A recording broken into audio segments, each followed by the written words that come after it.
All right, that was our first delivery of windows. We got our delivery of windows, and I wanted just to briefly just talk to you about windows. If you're not familiar with them, maybe a lot of folks maybe watch this who really don't know much about windows or ordering them or something like that. These are purchased, got these from Home Depot. Now let's talk about them really briefly.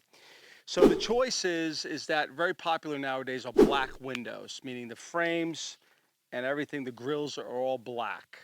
Problem with that is double to triple the price, double to triple the lead time on ordering. Very hard to get, take a long time. Didn't want to spend the money. We don't have that much money in this budget. There's 26 windows in this building. Too much, too much cost. So we have white windows. Now, that plays a role when you're talking about design and everything because black windows are in.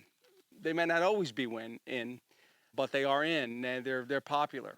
But white windows, hey, they've always been in, right? So we went with a pretty inexpensive window. It is vinyl. It's American Craftsman, been around for a long time. I've used them on other projects before, and they work great for what we need. Again, this is not a high, an upper level home in the sense of what we're trying to do. We're just trying to get dry and keep warm and cool in the winter. So this is vinyl double pane windows, and we just got them today. But really briefly, these are what we call new install windows. These are not what we call retros or replacement windows. And the big difference here is we have a nailing flange. New windows have a nailing flange which goes across the top and goes into the rough opening. The replacement windows won't have this flange. You take the old window out, you slide it in, and you affix it on the inside through the actual frame of the window. You screw it in and caulk it in and stuff like that. So anyway, these are what we call new windows. So these are the first set of windows we got. We only had delivered on site the first floor, not the second floor. Why? You really don't want to keep them around if you can manage it, which is great. And it just worked out that way. We didn't have to pay a double shipping fee or anything like that. It was all part of one fee because the time frame was different for the windows. So anyway, that's the reason why we did that. Now, when it comes to deliveries, you got to know one thing. A lot of these delivery trucks, particularly getting up here, these things are bouncing around. You don't really know the quality. Even when you get the delivery ticket, it doesn't even tell them on the delivery ticket how many windows are actually here. So you can't really even check it. And if there is a discrepancy, or you have damaged windows, which is very probable. If you take a look at the way this thing is loaded on a pallet, it's crooked. We don't know if we have damage, but if you're dealing with a pretty reputable company, a large company, you just have to call them and say, hey, you shorted me a window, or one was cracked, or the glass was cracked, and they're pretty good about it. So you don't have to get really concerned about checking everything. The driver's not going to know. On his manifest it says one pallet. It doesn't say 26. So I just wanted to let you know about that. So what we're going to do is we're going to unload these, and we're going to get them in the building, and then we're going to install them pretty soon. Typically when you come to installation, we'll talk about window installation and that sort of thing.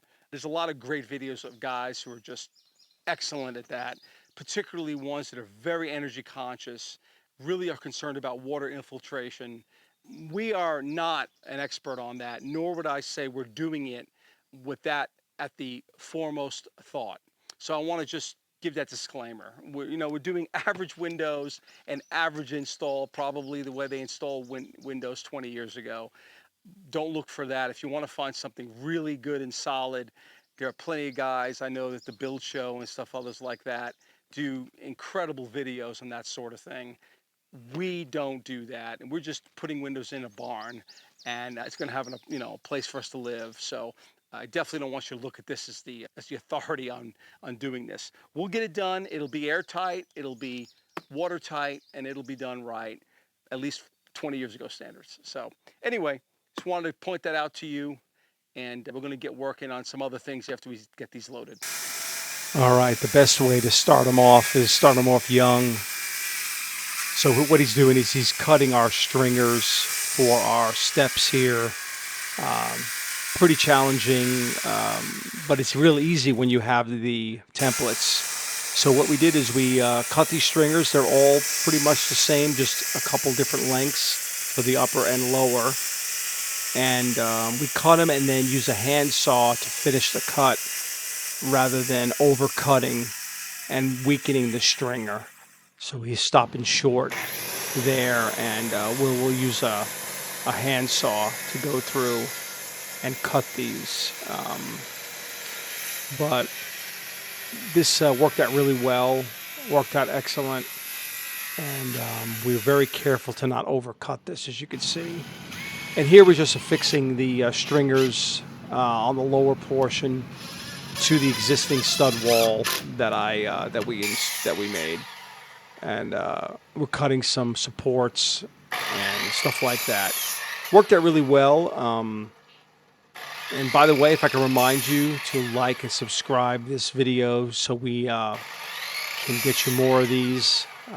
We're not pros, but we're just doing the best we can here. And these stairs actually turned out really well. And what we're doing is we just, you have to modify some things and make sure that everything is level and plumb when we're and square on the steps, so we don't have any movement. And that's what a lot of this is here. We're just really supporting it and getting it really firm, so when we step on these stairs, they don't move.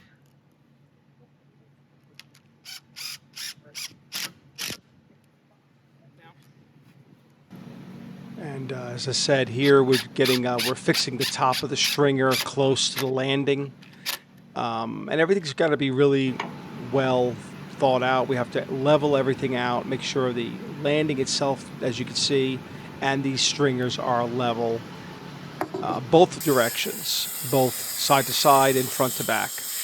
And here we're cutting our subfloor upstairs to make room for these stairs to come through, and we'll be taking care of that. So anyway, this is the stairs. This is what it looked like, and it came out really good, much better than we expected. And I really thank you for being a part of this.